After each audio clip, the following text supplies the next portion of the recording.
from the Hill. Allie, thank you. From the halls of Congress to the Supreme Court, there is new reaction this morning to the Supreme Court Justice Clarence Thomas releasing his annual financial disclosure report. It reveals details of expensive trips paid for by the Republican billionaire megadonor Harlan Crow, including rides on private planes, high-end vacations. Justice Thomas has been fighting off a firestorm of controversy after a series of ProPublica reports earlier this year detailing the financial extent of Thomas's friendship with Harlan Crow. And joining us now is the Democratic Senator Sheldon Whitehouse. He is notably a member of the Judiciary Committee. Senator Whitehouse, I appreciate your being here. You've said that this will not deter you from fully investigating the influence of Harlan Crow on the court. How is that investigation going? What are you learning from these new details?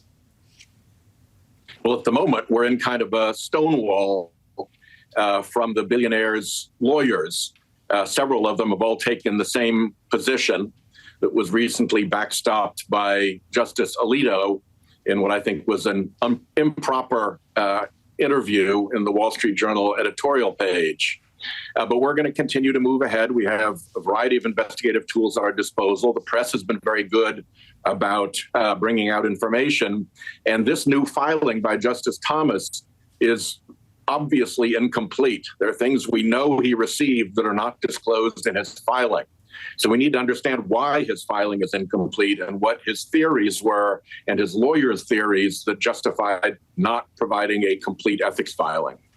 Senator, I want to read you a line from Thomas's lawyer that was included in the release of these financial reports. And it says, in part, quote, "The attacks on Justice Thomas are nothing less than ridiculous and dangerous, and they set a terrible precedent for political blood sport through federal ethics filings." Your reaction to that framing and perhaps to that sort of escalating rhetoric? I think you have to look through that kind of rhetoric to what the facts are. At the moment, both the Supreme Court and the individual justices and their lawyers are working very hard to make sure that nobody finds out what the facts actually are.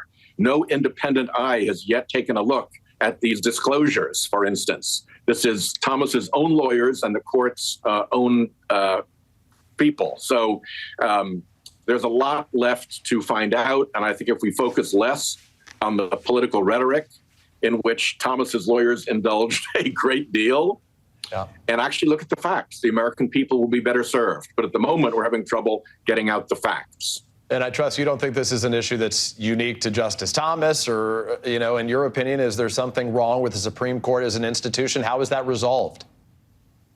I think there's an overall problem of right-wing billionaire influence all around the Supreme Court. The Thomas gifts from billionaire Harlan Crow are one, but then Alito went on his vacation with the trip paid for by one billionaire and the lodging paid for by another billionaire, also not disclosed to anybody. So there's a lot that we still need to find out, and there's a lot of billionaire influence that needs to be exposed because it isn't how courts are supposed to work.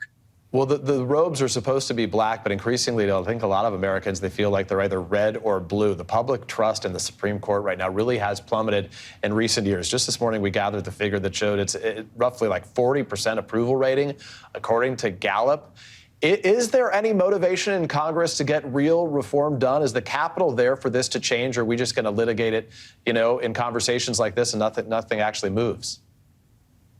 Well, an interesting sidebar to the politicization of the court is that Congress is politicized about the court.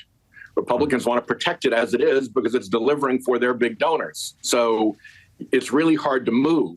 But I think if we focus on the facts, we will learn enough about the misconduct at the court, and other judges will start to speak up more, and we'll get to a point where the Republicans realize this is real, this is not political, there is a serious problem at the court. We'll throw in the towel on blocking reforms, and we'll figure out a way to do this in a bipartisan way. That's my hope.